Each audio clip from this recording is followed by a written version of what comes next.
Disagreement between the UK and Spain over Gibraltar has gone on for centuries. Will the European Union's intervention now tip the balance and allow Spain greater influence over the disputed territory? The EU's Brexit negotiating guidelines say that any decisions affecting Gibraltar must be approved by Spain. What does that mean for both sides? What's the EU's ultimate goal in this? The UK faces a massive negotiation with a deadline of 2 years.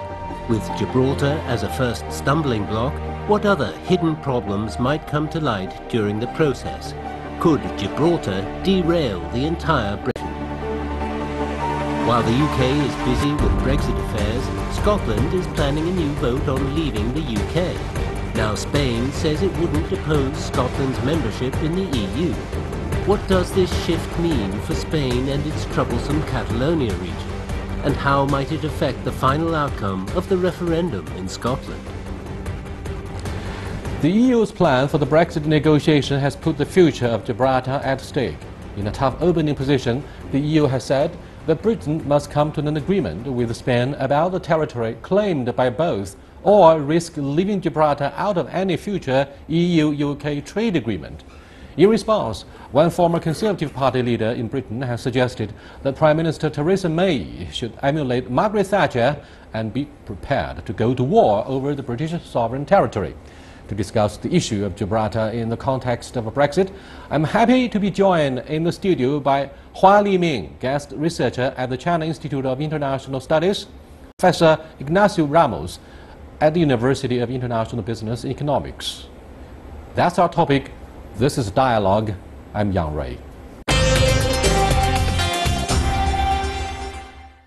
Welcome to Dialogue, gentlemen.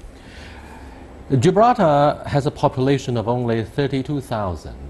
However, disputes are raging between Spain and the UK, two countries of the European Union. Now, how important is this territory, symbolically or strategically, Ambassador Hua? It's part of the land of Spain, I should say, that because the land is linked to Spain. But its position is too very sensitive. If you look at the map, we see that Gibraltar is the only way out from Mediterranean to Atlantic. And when the Suez Canal was constructed in the 19th century, the Mediterranean became the midway between the Indian Ocean and Atlantic. So the position of significance of Gibraltar has become more important. So actually this is the only way from Mediterranean to Atlantic. That's why so important. And for the moment, Gibraltar is not only strategically, economically, financially, it's a very important center in between European continent and Britain. So that's why Gibraltar is so important for Europeans and for British. And your comments, Ignacio?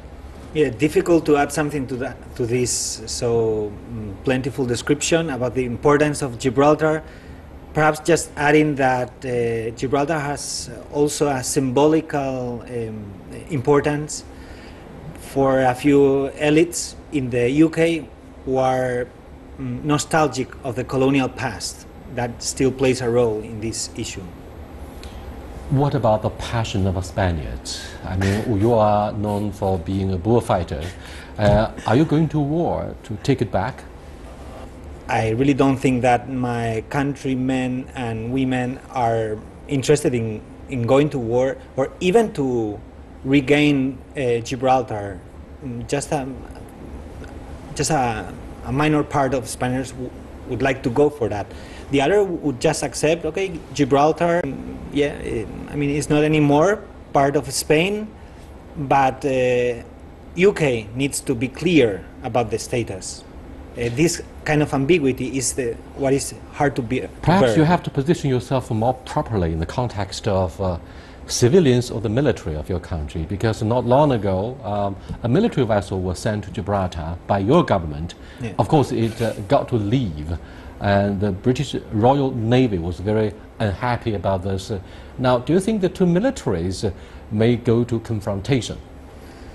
These kind of episodes belong to daily life in Gibraltar. Not to daily life, but from time to time they happen.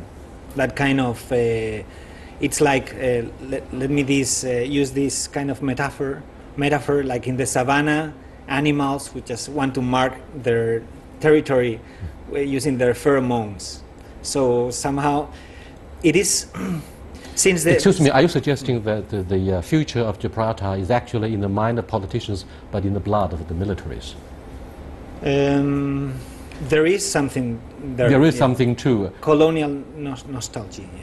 Well, Ambassador Hua, do you agree that this is a colonial legacy and that needs a lot of negotiations between the two governments, concerning particularly the future or what the future might hold after Brexit?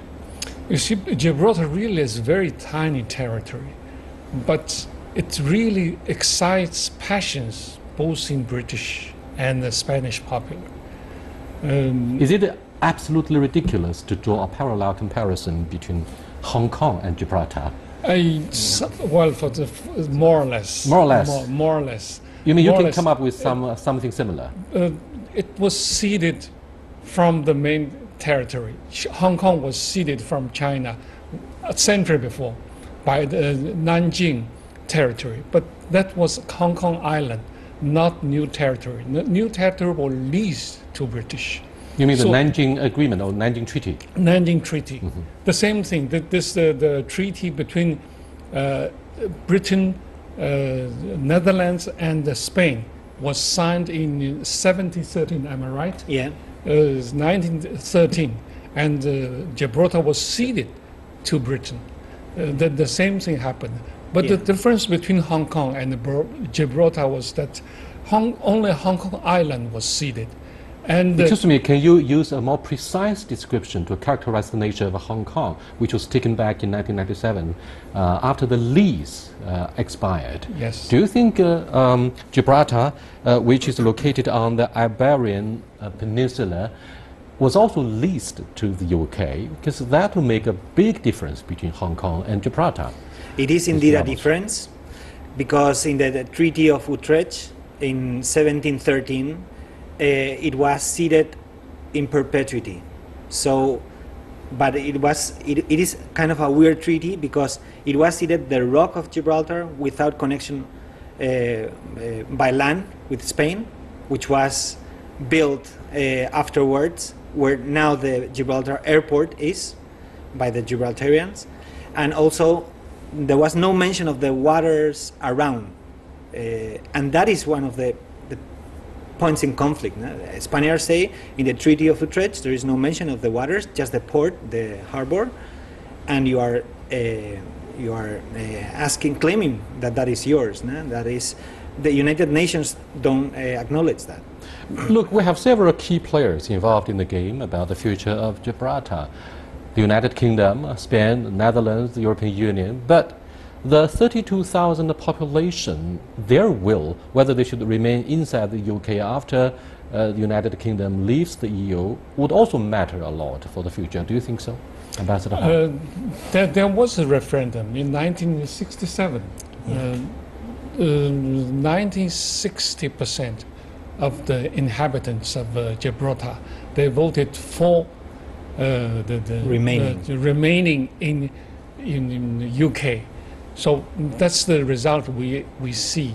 And the inhabitants of Gibraltar has been comprised of different population, ethnic groups.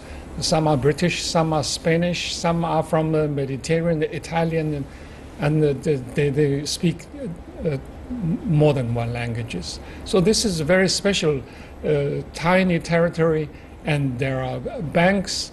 People don't pay tax for many things. So I think this is a paradise for many people.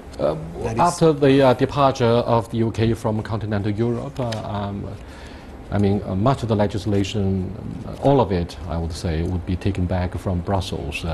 But the security issues have always been under intense discussions between London and Brussels after the Brexit is made possible. Troops were removed from Gibraltar after the 1987 agreement that was reached between the two sides. What about the latest situation? Do we have any troops there, the British troops in Gibraltar? I don't think there's so? any military presence of British. Now let me go back to what happened in the early 1980s when former or late British Prime Minister Margaret Thatcher ordered troops to be sent to Falkland Islands, and a similar situation might be taken in the context of Gibraltar and what it might mean after Britain leaves the continental Europe. Majority of local inhabitants in Falklands or in Malvinas, in the language of Argentina, decided to remain in the United Kingdom. And that may have given the British government a mandate to use force to protect their territorial sovereignty. What do you think of a similar situation here? The similarity is that there are big passions in both sides. In 1980s, both in UK and Argentina, there were very big passions, especially Argentina government was very resolved to take this island from the UK. But now the Gibraltar, I don't think Spanish government is ready to take over the sovereignty from UK. And the other difference is that during the 1980s, the enemies are Britain and Argentina. But now the opposite is not only Spain. The other side is EU, European Union too. Yeah. So I think that the Brexit is not a free lunch for UK. By the way, what is the decision of the European Union about the future of Gibraltar in the 2-year run-up to the final departure of the UK? I think Ambassador Hua has made a very good point. Now, European Union is conceiving herself in this tension as a unity, and is saying if you vote for Brexit. You mean the European Union has decided to take side with Spain on the future of Gibraltar?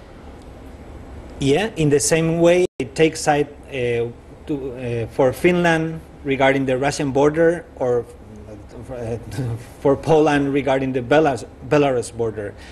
In other words, it's like saying, this is our frontiers, borders of the European Union, and of course the border authorities and services of that place, of the place which has a border with that place, is responsible to be, there is no point, for example, in the Spanish police being responsible for the Russian border with Finland.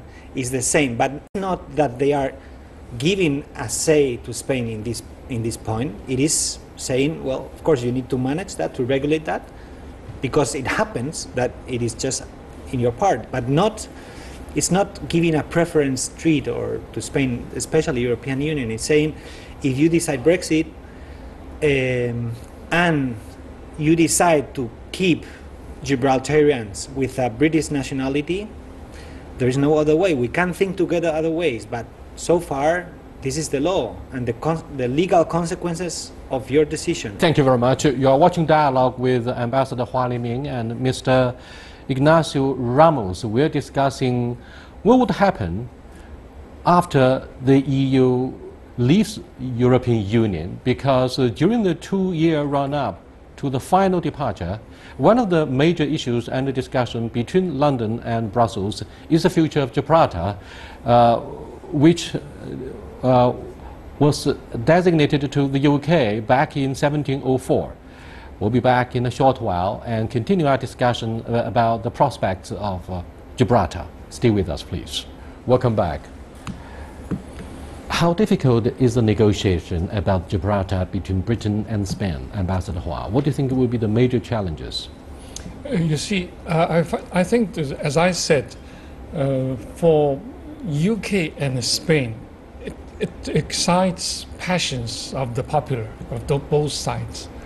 But it's nothing but a bargaining chip for European Union, just a bargaining chip.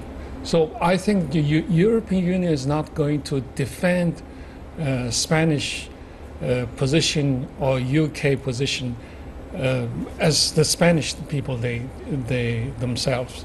but it will using it as a bargaining chip when talking about Brexit, because once UK departs from European Union, what's the position of Gibraltar? Are the Gibraltarian inhabitants will still share the same benefits of UK before departure before Brexit, or still they will share the same responsibility as Britain they leaves the European Union. So I think that the difficulty of the negotiations in the future, in the coming 2 years, will be very difficult because of the special position. Do you think benefits of the locals in Gibraltar will be an integral part of the trade negotiations between the UK and the European Union, Mr. Ramos? So far it hasn't been. And I think that belongs very much to the nature of Brexit.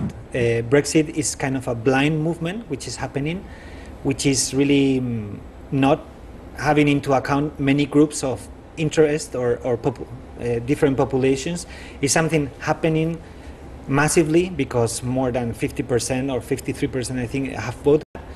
And Brexit is, I think it has to do more with the population of the UK saying we don't want to continue this kind of economy, speculative economy, bank-based economy, which is leaving many of us, depriving many of us of our traditional sources of income and so on, and just some parts of population taking gain of that. So we say we don't want this. And it happens to be that Gibraltarians are being a victim of that movement because they have voted massively against Brexit. Far-right movement rose on the platform of populism, and a crucial message coming out of the populist movement is ultra-nationalism that was represented somehow by the Le Pen National Front in France. Despite the campaign success in the Netherlands, there's still the haunting specter about the populism in continental Europe. Yeah, very much. And part of it, I'm afraid, is the future of Scotland. A senior politician, Spain, encouraged people in Scotland to opt for, remaining within continental Europe. What does that mean, Ambassador Hua?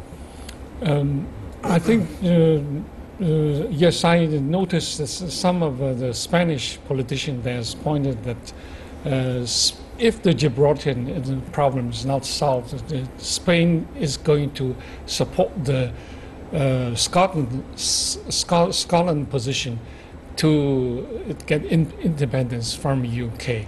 But I think for Spain, I think they have their own problem. Catalonia. Yeah. Catalonia is seeking independence from Spain too.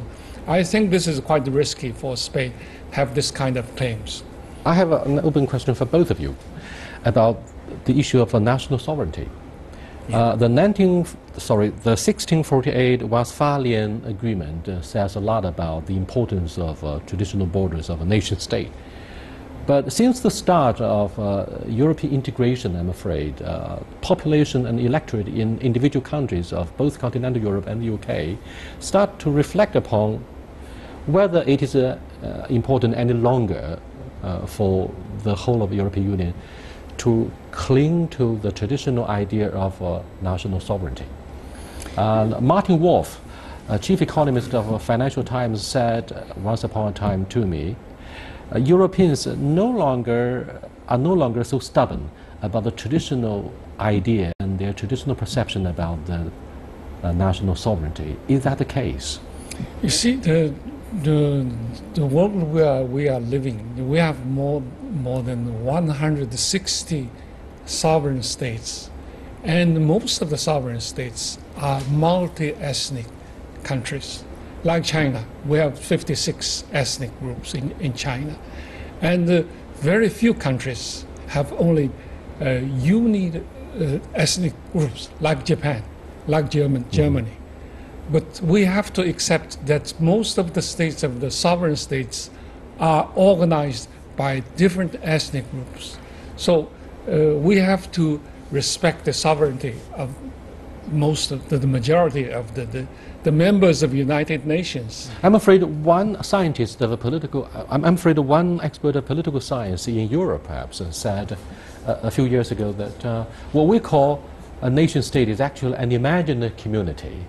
Mr. Hua put his finger on a very interesting point as to the formation of different ethnic groups into one single nation. Taking China as an example, over 90% are Han, but we have over 50 ethnic groups. So they are all called Chinese, but inside this big family we have the Tibetans, the Uyghurs, the Hui, the Miao, the Li.